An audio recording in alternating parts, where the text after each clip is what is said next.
first of all... Hey, smile when you go through it. Smile, you're on tape. The first thing I want to do, Richard, is present to you a special pin.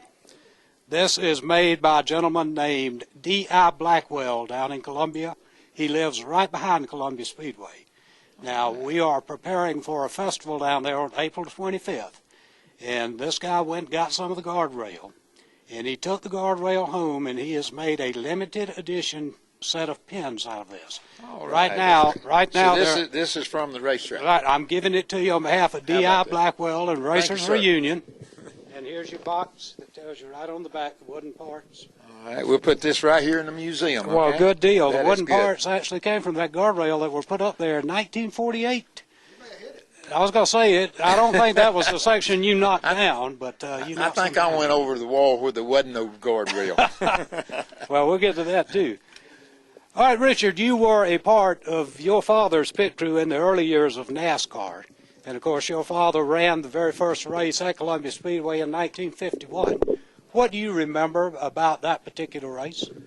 I don't remember that particular race. Okay, I do remember Columbia Racetrack when it was dirt, wearing out tires. We couldn't take enough tires to go run on that sand and stuff. And that was a big deal, is being able to run the whole race and not have any, blowouts or something like that. And we got a car back here, a 57 car. In fact, some of the newer ones, they got holes cut in the floor, in the floorboard, one in the front and one on the right rear.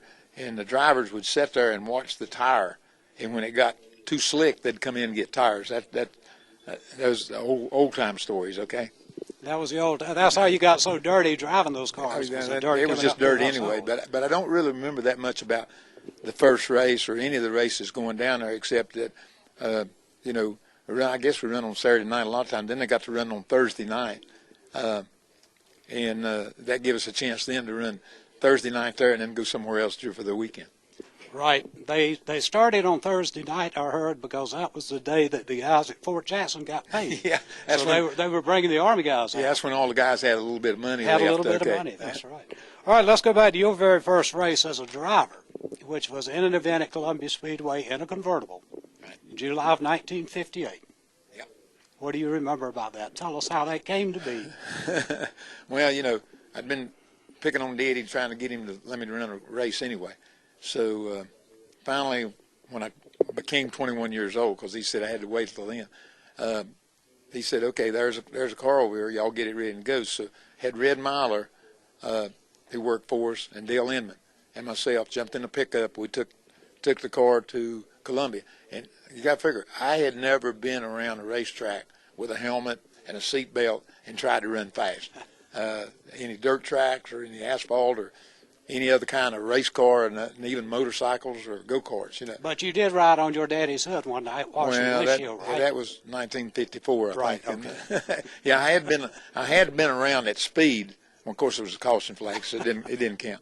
But I got there and bolted myself in and went out and ran around the racetrack. And I don't think we'd change anything on the car because we didn't know enough to make any adjustments. And when you run dirt tracks, if it makes it through the corner, then that's about as handling as you're going to do because the track changes so much. So we just went out and ran, and I think I qualified 13th, and I think I wound up 6th in the race because a bunch of people fell out, and I think we was 5 or 6 laps behind when the race was over. But a couple of things I remember. I think Bob Wilburn and Fireball raced for the lead. I think I can remember that. But somewhere down the line, somewhere in the race, somebody blew a tire coming off the 4th turn, and the boards were just flying. And I can remember putting my hand up over my head, keeping getting hit, because we was in a convertible, guys, and keep them getting hit from the boards. And I do remember that much of it. And it was just one of them deals where we went ahead and we ran the race. We loaded the thing back up, just tickled to death because we didn't hit nothing during the race. Of course, didn't run that fast either. But and coming back up the road, me and Dale Red Myler were riding in the pickup, and I looked over at Dale and I said, I might like this driving part. So, that was the beginning of wherever we got to. That's where you got it. Now, you did finish 6th because I remember that very well. And I came into the pits and telling your age a little bit, I was 11 then. Yeah, I think you was the first one to get an autograph, and I think I signed one autograph that night. That's right. You know what I mean? So But, that makes me the first Richard Petty fan. Is that right? Yeah, you've been aggravating me ever since. That's exactly right. And when you lose I don't know races, if that was a good time or not. oh, come on, Richard. Let's go back and talk about good times. That was a good time. All right, back there in 1959, Columbia Speedway, July 17th, 1959, Plymouth convertible. I think your dad had given you for your birthday a couple of weeks before. No, not That's really. We just had a couple of just had race some, cars, and wherever the race was, my dad went ahead and tried to run all the hardtop races. And he said, okay, you just run all the convertible races, and that way we don't race against each other. And we don't race for the same money. And at that time, there was no sponsorships or anything like that. So what you won during the weekend or at the race was what you had to get ready for the next race with. So we tried not to compete with each other. But anyhow, and it was exactly a year after I ran my very first race, we went back to run a convertible race. And somehow or another, I wound up winning the race. I think I beat Jack Smith in the last 2 or 3 laps or something, passed him in the last corner of the last lap or some kind of deal. Anyhow, and, that was great. I said, won't nothing ever be bigger than this, you winning your first race. And, it's still the number one race, but it was a convertible race. It don't go with my 200 races. Right. It don't work in the Cup Series. But still, yeah, it was the first race I'd ever won, and it was a big, big deal.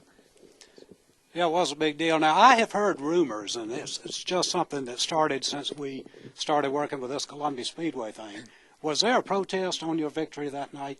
And I was there, and I remember you passing Jack Smith. Yeah, in the last turn. the only the protest was Bud Moore on the car that Jack Smith was driving, and they thought I was a lap behind, and so Jack had told him, well, I just let him go. You know what I mean? Because I knew he was a lap behind.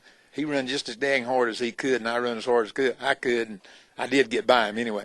So Bud and them, I think, they protested the scoring part.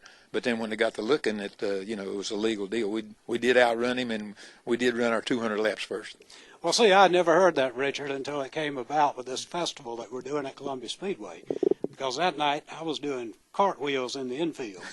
Because yeah, my guy, with me, I was too. Yeah, I had won because Yeah. my uncle who had gotten me involved in racing was a Lee Petty fan.